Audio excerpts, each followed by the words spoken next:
సుప్రీంకోర్టుకు వస్తే మళ్ళా ప్రయత్నం చేస్తే చాలా స్పష్టంగా చెప్పి ఏప్రిల్ తర్వాత మాట్లాడతామని. ఏప్రిల్ తర్వాత ఈయనుండడు, మళ్ళా తెలుగుదేశం వస్తుంది.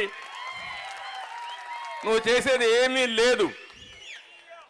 నువ్వు రాజధాని మార్చలేవు, నువ్వు విశాఖపట్నం పోలేవు, కానీ విశాఖపట్నంలో ఉండే ప్రజల్ని మోసం చేయడానికి ప్రయత్నం చేశావు.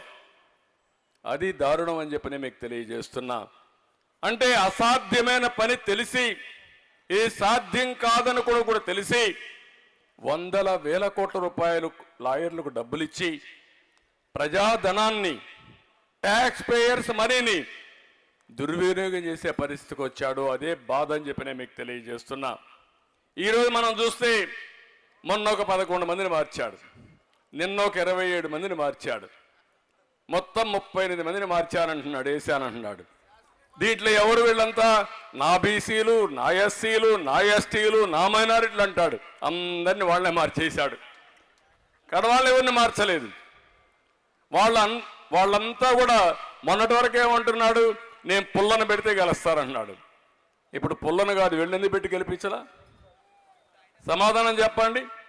అంటే ఇవన్నీ కూడా మనం చూస్తామంటే ఓసారి అనిపిస్తుంది, ఒక అవగాహన లేని వ్యక్తి, రాజకీయాలను పూర్తిగా అపవిత్రం చేసిన వ్యక్తి, రాజకీయాలను అపహాసం చేసే వ్యక్తి, మంచి చెడుకు వ్యత్యాసం తెలియని వ్యక్తి. ఇది మంచి ఇది చెడు ఏమీ తెలియదు, ఆయనకు ఒకటే తెలిసింది, ఏది దొరికినా దాన్ని మొత్తం కాజేయడం. బకాసురుడు మారిగా ఉన్నాడు. అక్కడి నుంచి ఎవరైనా మాట్లాడితే వాళ్ళ మీద కేసులు పెట్టేయడం. ఇప్పుడు కూడా మీరు చూస్తున్నారు, ఇప్పుడు కూడా కేసులు పెట్టేస్తున్నారు. ఇది తప్ప ఏమీ తెలియని వ్యక్తి ఈ వ్యక్తి. మొత్తం వాళ్ళ పార్టీనే కాకుండా రాష్ట్రాన్నే గందరగోళంలో నెట్టేసిన వ్యక్తి ఈ వ్యక్తి. నేను అందుకే ఈరోజు కోరుతున్నా, రామచంద్రయ్య గారు కానీ మిగిలిన నాయకులు చెప్పినట్టు, నాకు ముఖ్యమంత్రి కోసం నేను ప్రయత్నం చేయడంలా, తెలుగుదేశం పార్టీ జనసేన అధికారం కోసం నేను ప్రయత్నం చేయడంలా, 5 కోట్ల ప్రజల్ని కాపాడుకోవడం మనందరి బాధ్యత, మనందరి కర్తవ్యం.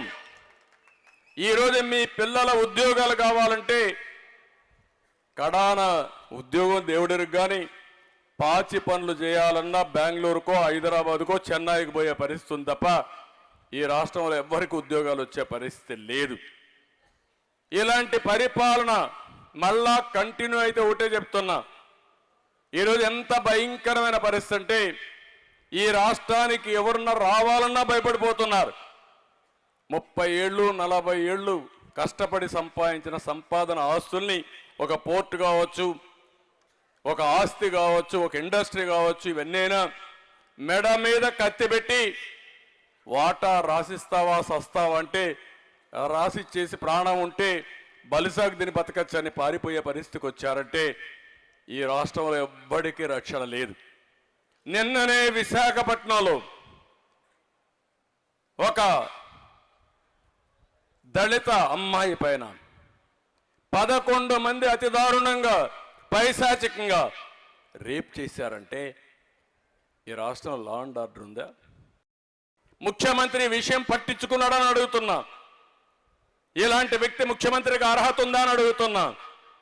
నా పీరియడ్లో ఒక ఇష్యూ జరిగింది. పిడుగురాళ్ళలో ఒక మైనారిటీ అమ్మాయిని కొంతమంది రేప్ చేస్తే 22 టాస్క్ ఫోర్స్ కమిటీలు వేసి ఎక్కడ భూమి మీద ఉన్నా వాళ్ళ పట్టకరమ్మని చెప్పి పంపిస్తే 3వ రోజు ఊరేసుకుని ఆత్మహత్య చేసుకొని చనిపోయాడు. అది తెలుగుదేశం పార్టీ సత్తా. అది ఒక డెమాన్స్ట్రేషన్గా చేశాం. అది చేసిన తర్వాత నేను ఇక్కడే విజయవాడలో ఒక పెద్ద ర్యాలీ తీశాను. ర్యాలీ తీసి ఎవడైనా సరే భవిష్యత్తులో ఎలాంటి ఆడబిడ్డలపైన కన్నేసినా, ఎక్కడ తప్పు చేసినా ఇదే శిక్ష ఉంటుంది, జాగ్రత్త అని హెచ్చరించాను. ఒక్క ఇన్సిడెంట్ జరగలేదు నా పీరియడ్లో. అది పరిపాలన యొక్క సమర్థత. ఆ విషయం మీరు గుర్తుపెట్టుకోవాల్సిన అవసరం ఉంది. పాలకులు సమర్థవంతంగా ఉంటే, ముఖ్యమంత్రి అనే వ్యక్తి బాధ్యతగా ఉంటే మిగిలినోడు కూడా ఒళ్ళు దగ్గర పెట్టుకో పనిచేస్తారు. ఈరోజు వీళ్ళంటి చూసినప్పుడు ఇదే ఆఫీస్ పైన దాడి చేశారు 2-3 సంవత్సరాల కంటే ముందు. దేనికి చేశారని ఒకసారి గుర్తించుకోండి. పార్టీ నాయకులు మేమందరం రాష్ట్రంలో విపరీతంగా డ్రగ్స్ పెరిగిపోయినాయి, గంజాయి పెరిగిపోతా ఉంది, ఇది తప్పని మాట్లాడితే అంటే మమ్మల్ని విమర్శిస్తారా అని ఆఫీస్ పరిస్థితికి వచ్చారు. ఈరోజు రాష్ట్రంలో విచ్చలవిడిగా గంజాయి పెరిగిపోయింది. మన రాష్ట్రంలోకే కాదు, ఇక్కడ పండించిన పంట తమిళనాడుకు, కర్ణాటకకు, భారతదేశం మొత్తం వెళ్ళి వాళ్ళు కూడా మనల్ని తిట్టే పరిస్థితి వచ్చారంటే ఈ రాష్ట్ర పరిస్థితి ఏంటో మీరు ఒక్కసారి ఆలోచించాల్సిందిగా మిమ్మల్ని కోరుతున్నా. అందుకే రాష్ట్రంలో ఉండే రాజకీయ నాయకులకు అందరికీ విజ్ఞప్తి చేస్తున్నాం, ఈరోజు రామచంద్రయ్య గారు చూపించిన ఒక స్ఫూర్తి, మీకు ఏమాత్రం ఈ రాష్ట్రం మీద అభిమానం ఉన్నా, మళ్ళీ రాష్ట్ర ప్రజల భవిష్యత్తు పైన మీకు ఏమాత్రం కూడా ఆశ ఉన్నా, మీరందరూ ఇలాంటి దుర్మార్గమైన పార్టీని సహకరించడం కరెక్ట్ కాదని మరొకసారి పిలిపిస్తున్నా.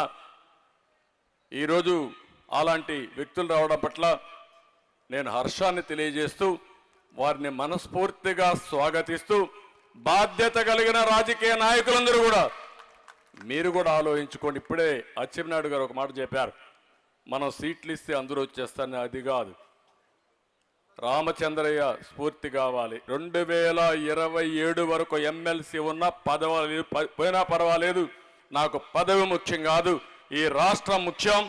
ఇన్ని సంవత్సరాలను ఆదరించారు, అలాంటి రాష్ట్రం నష్టపోయే సందర్భంలో నా బాధ్యత నెరవేర్చాలని వచ్చాడు. ఆయన్ని మనస్ఫూర్తిగా అభినందిస్తున్నానని చెప్పి కూడా మీకు తెలియజేస్తున్నా. ఇది అందరి బాధ్యత కావాలి, ప్రజల బాధ్యత కావాలి. ఏదో ఒక తెలుగుదేశం పార్టీ అధ్యక్షుడు ఆయన ఒక్కడిదే బాధ్యత, ఆయనే చేస్తాడు, ఆయనే పోరాడతాడు, మనం చూస్తామంటే మాత్రం ఏమి మిగలది రాష్ట్రంలో. అందుకే నేను ఎల్లుండి నుంచి, ఒకప్పుడు ఎన్టీ రామారావు గారు పెట్టారు, ఒక స్లోగన్ ఇచ్చారు, తెలుగుదేశం పిలుస్తుంది రా కదలి రా అని ఆ రోజు స్లోగన్ ఇస్తే ఒక ఉద్యమంగా వచ్చారు. కడాన బ్రహ్మాండమైన మెజార్టీతో తెలుగుదేశాన్ని గెలిపించారు. ఈ రాష్ట్రాన్ని కాపాడుకోవడానికి రా కదలిరా అనే స్లోగన్ పెట్టుకుని రాబోయే రోజుల్లో ఏం చేయబోతానో చెప్పడానికి మీ దగ్గరికి వస్తున్నా. 25 పార్లమెంట్లో 25 మీటింగ్లు పెట్టి ప్రజా చైతన్యం తీసుకొచ్చి ప్రజల్లో సమైక్యం చేసి అందరినీ కూడా మళ్ళీ ముందుకు నడిపించడం కోసం, ఎందుకు ఈ పని చేస్తున్నారో కూడా చెప్పడం కోసం వస్తున్నా. ఆ కార్యక్రమాన్ని కూడా చేస్తామని చెప్పి తెలియజేసుకుంటూ మరొకసారి రాష్ట్రంలో అందరికీ పిలిపిస్తున్నా, అందరం కలిసి ఆలోచిద్దాం, ఈ రాష్ట్రాన్ని కాపాడుకుందాం. వ్యక్తులు శాశ్వతం కాదు, సమాజం శాశ్వతం, రాష్ట్రం శాశ్వతం. అలాంటి రాష్ట్రాన్ని అతలాకుతలం చేసిన ఇలాంటి వ్యక్తుల పట్ల మనం జాగ్రత్తగా ఉండాల్సిన బాధ్యత ఉంది. ఆ బాధ్యత గుర్తించాల్సిందిగా మరొక్కసారి కోరుకుంటూ, ఈ రోజే కాదు చాలా రోజుల నుంచి ఇప్పుడు నేను చూస్తున్నా, కొన్ని వందల మంది ఎక్కడికక్కడ పార్టీలకు చేరుతున్నారు. కడాని ఇప్పుడు ఇది అయిన తర్వాత నేను వెళ్ళి మాట్లాడుతున్నా, స్థానిక సంస్థల్ని నిర్వీర్యం చేసేశారు, వాళ్ళ డబ్బులు తినేశారు. ఈరోజు రాష్ట్రంలో అందరూ రోడ్డు మీద ఉన్నారు. కడాన అంగన్వాడీ టీచర్లు రోడ్డు మీద ఉన్నారు, ఆశా వర్కర్లు రోడ్డు మీద ఉన్నారు, పారిశుద్ధ కార్మికులు రోడ్డు మీద ఉన్నారు. అంటే మొత్తం ఒక గురుకుల పాఠశాల వాళ్ళు రోడ్డు మీద ఉన్నారు. రెండోది వాళ్ళని బెదిరిస్తున్నారు. అంటే మీకు చేతనైతే చేయాలి, లేకపోతే వదిలిపెట్టాలి, కానీ బెదిరించి భయభ్రాంతులు చేసి సరెండర్ చేయాలనుకోవడం చాలా తప్పు. తప్పకుండా వారికి కూడా న్యాయం చేసే బాధ్యత తెలుగుదేశం పార్టీ తీసుకుంటామని మరొకసారి మీ అందరికీ తెలియజేసుకుంటూ, ఎవరు న్యాయమైన కోరికల కోసం ఆందోళన చేసినా ఆ ఆందోళన పూర్తిగా సమర్థిస్తాం. న్యాయమైన కోరికల్ని, ఆ కోరికలు పరిష్కారం చేయడంలో కూడా ముందుకుంటా అని చెప్పి తెలియజేసుకుంటూ, మరొకసారి ఈరోజు పార్టీలకు చేరిన వారందరినీ పేరు పేరున మనస్ఫూర్తిగా అభినందిస్తూ,